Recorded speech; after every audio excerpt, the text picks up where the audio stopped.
যেই অঙ্গ প্রত্যঙ্গগুলো মূলত আমাদের হজম প্রক্রিয়া বা হজম কার্যক্রম সম্পূর্ণ করে, একটা পর্যায়ে গিয়ে আমাদের বডির জন্য যেগুলো প্রয়োজন সেগুলো পুষ্টিগুণ হিসেবে রক্তের সঙ্গে মিশে গিয়ে কাজ করে। আর উচ্ছিষ্ট বা মূলত বর্জ্য বলে থাকি আমরা, এগুলো স্থূল আকারে রেকটাল অ্যানাল ক্যানাল হয়ে বের হয়ে চলে যায়।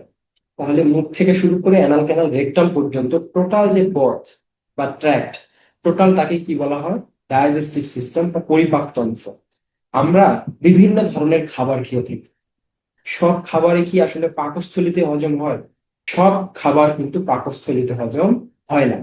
কিছু কিছু খাবার আছে যেগুলো পাকস্থলীতে হজম হয়, কিছু কিছু খাবার আছে যেগুলো স্মল ইন্টেস্টাইনে হজম হয়, ডিউডেনামে হজম হয়। বিভিন্ন জায়গায় বিভিন্ন প্রক্রিয়ার মাধ্যমে খাবারগুলো কিন্তু হজম প্রক্রিয়ায় আসে। এই ডাইজেস্টিভ সিস্টেমকে মূলত দুইটা ভাগে ভাগ করা যায়। এক নম্বরে বলা হচ্ছে পরিপাক নালী, যেটাকে আমরা মেডিকেল টার্মিনোলজির ভাষায় বলে থাকি অ্যালিমেন্টারি ট্র্যাক্ট।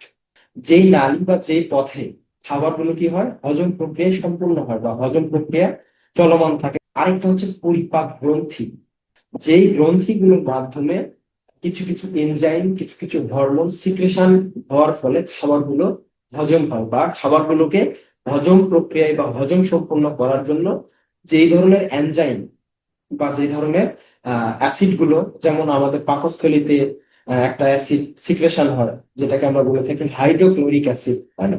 তো আমরা যে খাবারগুলো খাই এগুলো তো মূলত প্রাথমিক অবস্থায় কোথায় যায়? স্টোমাকে গিয়ে জমা হয়। তো এখানে হাইড্রোক্লোরিক অ্যাসিডের সমন্বয়ে কিছু কিছু খাবার ভেঙে কি হয়, হজম প্রক্রিয়া সম্পূর্ণ হয়। ডাইজেস্টিভ সিস্টেমের প্রথম অঙ্গটা হচ্ছে মুখ বা আমাদের মুখ গহ্বর। তারপরে আসে হচ্ছে স্যালাইভারি গ্ল্যান্ড, যেগুলো মূলত কোথা থেকে? আমাদের এই মিউকাসাল মেমব্রেন বা মিউকাস মেমব্রেনের সাথে থাকে, যেটা থেকে স্যালাইভা নামক এক ধরনের এনজাইম সিক্রেশন হয়। ওই এনজাইমটা কি করে, খাবারটাকে নরম করে আমার স্টোমাক পৌঁছে দেয়। তারপরে আসে হচ্ছে ইসোফেগাস, খাদ্য নালী, যেই নালী বা যেই পথ দিয়ে খাবারটা কোথায় যায়, মুখ গহ্বর থেকে আমার স্টোমাক পর্যন্ত পৌঁছে যাচ্ছে।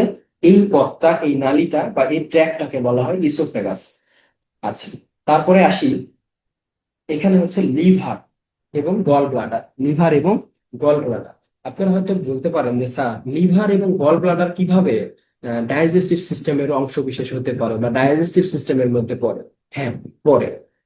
আমরা বিভিন্ন ধরনের খাবার খাই, এটা আমরা সকলেই জানি বা আমরা নিজেরা খেয়ে থাকি।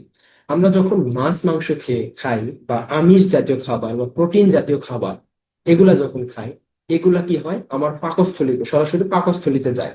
পাকস্থলীতে যাওয়ার পরে হাইড্রোক্লোরিক অ্যাসিডের মাধ্যমে কিছু অংশ ভাঙতে শুরু করে বা একটা পর্যায়ে গিয়ে মলিকিউল আকারে পরিণত হয়। কিন্তু যখন এই যে লিভার এবং গল ব্লাডার, লিভারের নিচে থাকে গল ব্লাডার, যেটাকে আমরা বলছি পিত্তথলি, আর লিভার মানে হচ্ছে যকৃত বা কলিজা। তো এই যকৃত বা কলিজার নিচে থাকে গল ব্লাডার, যেটাকে আমরা বলে থাকি যে পিত্তথলি। এই পিত্তথলিতে অনেক সময় অনেক ডিজিজ হয়, যেমন পলিসিস্টাইটিস, কোলিলিথিয়াসিস, পিত্তথলিতে পাথর বা বাইল ডাক্টে পাথর, যে পথ দিয়ে মূলত বাইল বা পিত্ত রস সিক্রেশন হয়, সেটাকে বলা হয় বাইল ডাক্ট। তো যখন আমরা আমিষ জাতীয় খাবারগুলো খাই বা মাছ মাংস, আমিষ জাতীয় যে খাবারগুলো আছে, সেই খাবারগুলো যখন খাই, দেখবেন খাওয়ার পরে কিন্তু আমাদের এই যে খাবারগুলো কিন্তু সহজে হজম হতে চায় না। যখন দেখবেন অতিরিক্ত পরিমাণে খাওয়া হয় তখন কিন্তু সহজে হজম হতে চায় না।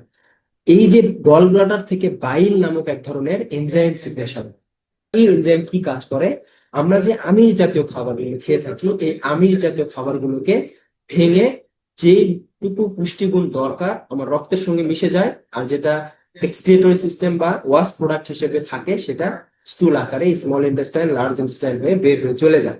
তাহলে আমিষ জাতীয় খাবারগুলো ভাঙতে সহায়তা করে কে? এই যে বাইল নামক যে এনজাইমটা বা উপাদানটা আছে, এটা হাইড্রোক্লোরিক অ্যাসিডের সমন্বয়ে কিন্তু কি হয় না, আমিষ জাতীয় খাবার ভাঙতে পারে না। এখানে আপনি শর্করা জাতীয় খাবারগুলো মূলত ভাঙে। আর গল ব্লাডার এক পর্যায়ে যখন এনজাইম গুলো বা বাইল গুলো সিক্রেশন করে, বিশেষ করে আমিষ জাতীয় খাবারের উপরে, তখন কি হয়, এই আমিষ জাতীয় খাবার, মাছ মাংস কি আমাদের শরীরে শোষণ হয় বা মেটাবলিজম হয় বা রক্তের সঙ্গে মিশে যায়? না, মাছ মাংস মিশে যায় না। আমরা যখন মাছ মাংসটা খাই, এটা বাইলের সংস্পর্শে এসে এটা ভেঙে গিয়ে অ্যামাইনো অ্যাসিডে পরিণত হয়। অ্যামাইনো অ্যাসিডে পরিণত হয়, আর এই অ্যামাইনো অ্যাসিডটা আমাদের শরীর রক্তের মধ্যে চলে যায়, যেটা রক্তের পুষ্টিগুণ হিসেবে কাজ করে। আচ্ছা, তারপরে এখানে হচ্ছে স্টোমাক বা পাকস্থলী। একজন সুস্থ স্বাভাবিক মানুষের পাকস্থলীর গড় আয়তন হচ্ছে 1500 ml বা 1.5 লিটার। তো তারপরে আসে হচ্ছে প্যানক্রিয়াস। প্যানক্রিয়াস হচ্ছে অগ্ন্যাশয়। এই প্যানক্রিয়াস থেকে যে হরমোন বা এনজাইম গুলো সিক্রেশন হয়, এগুলো মূলত আমাদের খাবার হজম প্রক্রিয়ায় সহায়তা করে। এখন এই অগ্ন্যাশয় একটা ডিজিজ হয় যেটাকে বলা হয় প্যানক্রিয়েটাইটিস, অর্থাৎ ইনফ্লামেশন অফ প্যানক্রিয়াস, যেটাকে বলা হয় প্যানক্রিয়েটাইটিস। এই প্যানক্রিয়েটাইটিস হলে মূলত ব্যথাগুলো অ্যাপেন্ডিসাইটিসের মতো হয়ে থাকে। যে প্যানক্রিয়াসের বিটা সেল নামক সেল থেকে ইনসুলিন নামক এক ধরনের হরমোন সিক্রেশন হয় বা এনজাইম সিক্রেশন হয়, যেটা মূলত আমাদের শরীরের বা বডির যে গ্লুকোজ লেভেল আছে, রক্তের যে গ্লুকোজ লেভেল আছে, সেটাকে কি করে নিয়ন্ত্রণে রাখে। যখন এই প্যানক্রিয়াসের বিটা সেল কি করে, ইনসুলিন সিক্রেশন করা বন্ধ করে দেয় বা ইনসুলিন সিক্রেশনে বাধাগ্রস্ত হয়ে যায়, তখন কিন্তু শরীরের মধ্যে কি হয়, গ্লুকোজ লেভেল বেড়ে যায়। আর তখন আমরা কি বলে থাকি যে ডায়াবেটিস মেলাইটাস বা ডায়াবেটিস রোগ হয়েছে। তার মানে কি, তার অগ্ন্যাশয় বা প্যানক্রিয়াসের যে বিটা সেল নামক যে সেলটি আছে, সেই সেলটা থেকে স্বাভাবিকভাবে যেভাবে ইনসুলিন সিক্রেশন হওয়ার কথা সেভাবে হচ্ছে না। একটা পর্যায়ে গিয়ে দেখা যাচ্ছে পরবর্তীতে ডায়াবেটিস হয়ে যাচ্ছে। তো এটা হচ্ছে প্যানক্রিয়াস। আর প্যানক্রিয়াসের যে রোগটা হয় সাধারণত ম্যাক্সিমাম সময় আমরা বলে থাকি এটা হচ্ছে প্যানক্রিয়েটাইটিস, অর্থাৎ ইনফ্লামেশন অফ প্যানক্রিয়াস। তারপরে আসে হচ্ছে স্মল ইন্টেস্টাইন। স্মল ইন্টেস্টাইন হচ্ছে ক্ষুদ্রান্ত। অর্থাৎ আমরা সাধারণত দুইটা ইন্টেস্টাইন পেয়ে থাকি মানব শরীরে, একটা হচ্ছে স্মল ইন্টেস্টাইন আর একটা হচ্ছে লার্জ ইন্টেস্টাইন। দুইটার কাজ কিন্তু দুই রকমের হয়।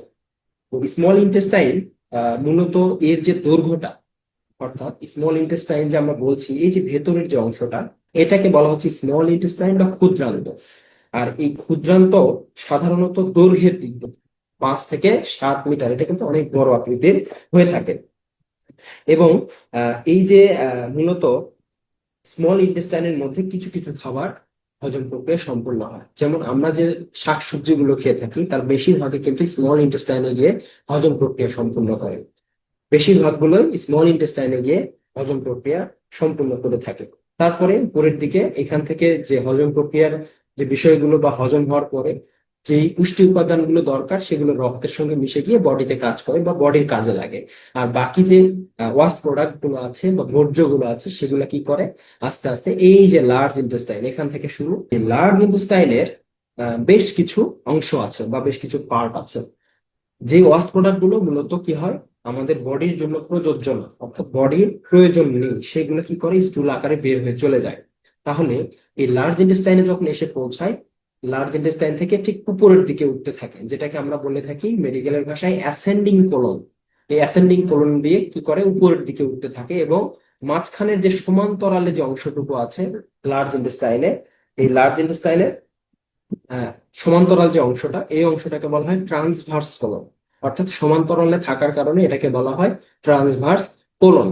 আরেকটা ঠিক এখানে গিয়ে আবার নিচের দিকে নেমে এসে জায়গাটুকুকে বলা হয় ডিসেন্ডিং কোলন। যখন মল থেকে তাড়না আসে বা টয়লেট চাপে, তখন আসলে আমরা মনে করি যে হয়তো এটা হঠাৎ করে হচ্ছে, আসলে হঠাৎ করে হয় না।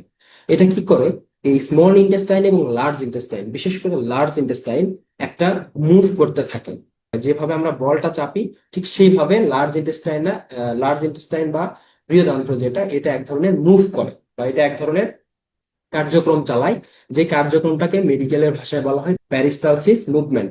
আর এই মুভমেন্টের ফলে ওয়াস্ট প্রোডাক্ট গুলো নিচের দিক থেকে উঠতে উঠতে সামনের দিকে চলে যায় এবং এক পর্যায়ে গিয়ে অ্যানাল ক্যানাল হয়ে বের হয়ে চলে যায়। অর্থাৎ ওয়াস্ট প্রোডাক্ট গুলোকে বের করে দেওয়ার জন্য যে মুভমেন্টটা মানে লার্জ ইন্টেস্টাইন পরিচালনা করে, সেটা হচ্ছে প্যারিস্টালসিস মুভমেন্ট। আর এই মুভমেন্টটা যখন স্লো হয়ে যায়, বিশেষ করে স্পাজম হয়ে যায়, আটকে থাকে, তখন কিন্তু কি হয়, স্বাভাবিকভাবে বাওয়েল বা স্টুল কি হয় না, পাস হয় না, বা টয়লেট সেভাবে হয় না, স্বাভাবিকভাবে হয় না। প্যারিস্টালসিস মুভমেন্ট গুলো মূলত কি বলবো যে নিয়ন্ত্রণ করে, এটা হচ্ছে লার্জ ইন্টেস্টাইন বা বৃহদান্ত্র। আর এই লার্জ ইন্টেস্টাইনের যে দৈর্ঘ্য বা লম্বায় যে দৈর্ঘ্যটা, সেটা হচ্ছে 2 মিটার। আর স্মল ইন্টেস্টাইনের দৈর্ঘ্যটা হচ্ছে 5 থেকে 7 মিটার। তারপরে আসে হচ্ছে রেকটাম এবং অ্যানাল অ্যানাল ক্যানাল বা অ্যানাস, যেটা দিয়ে মূলত স্টুল আকারে বের হয়ে চলে যায় ওয়াশ প্রোডাক্ট গুলো, রেকটাম এবং অ্যানাল ক্যানাল। তাহলে এটা টোটাল একটা ডাইজেস্টিভ সিস্টেমের কিন্তু ডায়াগ্রাম। এটা কিন্তু একটা মানুষের নর্মাল ফিজিওলজি, এটা একটা মানুষের নর্মাল ফিজিওলজি। যে ব্যক্তি ফিজিওলজি ভালো বুঝবে, প্যাথোলজিতে ভালো করবে, কোনটা রোগ কোনটা ফিজিওলজি এটা যদি সে ডায়াগনোসিস করতে না পারে, সেক্ষেত্রে কিন্তু প্রপার যে ট্রিটমেন্ট বা প্রপার যে স্বাস্থ্য সেবা সেটা কিন্তু প্রোভাইড করতে পারবে না। নিজের বডির দিকে তাকান, তাকাইলে বুঝতে পারবেন যে একজন মানুষের স্বাভাবিক ফিজিওলজি আসলে কি। আমার একটা হাত আছে, আমার একটা হাত আছে, হাত দিয়ে আমি স্বাভাবিকভাবে কি করি, আমার দৈনন্দিন কার্যক্রম আমি সম্পূর্ণ করি। কিন্তু আমার হাত থাকা সত্ত্বেও আমি কাজ করতে পারছি না, এটা কিন্তু আমার ফিজিওলজি না, এটা হচ্ছে প্যাথোলজি। মানে আমার হাতে কোনো না কোনো ডিজিজের কারণে আমি হাত স্বাভাবিকভাবে মুভ করতে পারছি না এবং আমি আমার দৈনন্দিন কার্যক্রম সম্পূর্ণ করতে পারছি না, এটা প্যাথোলজি। আমার মুখ আছে কিন্তু আমি কথা বলতে পারছি না, এটা কিন্তু আমার ফিজিওলজি না। আমার মুখ আছে মানে আমি কথা বলতে পারছি, এটা আমার ফিজিওলজি। এটা হচ্ছে স্বাভাবিক বিষয় বা শরীরবৃত্তীয় বিষয়।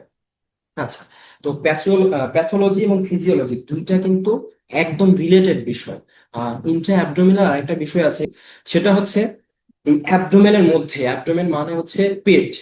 আমাদের একজন সুস্থ স্বাভাবিক মানুষের যে পেট বা অ্যাবডোমেন, এই অ্যাবডোমেনের মধ্যে কিন্তু অনেক টাইপের কি হয়, ডিজিজ বা রোগ হয়ে থাকে। পেটের ব্যথা হয় না এমন কোনো রুগী আমার মনে হয় যে পাওয়া যাবে না, বা এমন কোনো মানুষ আমার মনে হয় পাওয়া যাবে না। বিভিন্ন কারণে, বিভিন্ন ডিজিজে বা বিভিন্ন ক্ষেত্রে কি হয়, পেটে ব্যথা হয়। ডায়রিয়া হইলেও পেটে ব্যথা হয়, আমাশয় হইলেও পেটে ব্যথা হয়, হাইপার অ্যাসিডিটির কারণেও পেটে ব্যথা হয়, অ্যাপেন্ডিসাইটিস হইলেও পেটে ব্যথা হয়, 3-4 দিন যাবত বাথরুম হয় নাই সেক্ষেত্রেও পেটে ব্যথা হয়। তারপরে কি, পিত্তথলিতে পাথর, তারপরে গল ব্লাডারে পাথর, তারপরে দেখা যাচ্ছে হেপাটাইটিস বা জন্ডিস, সেক্ষেত্রে দেখা যাচ্ছে পেট বড় হয়ে যাচ্ছে, পেটে ব্যথা হচ্ছে। এগুলা কিন্তু এক ধরনের প্যাথোলজি বা এগুলো এক ধরনের ডিজিজ বা রোগ।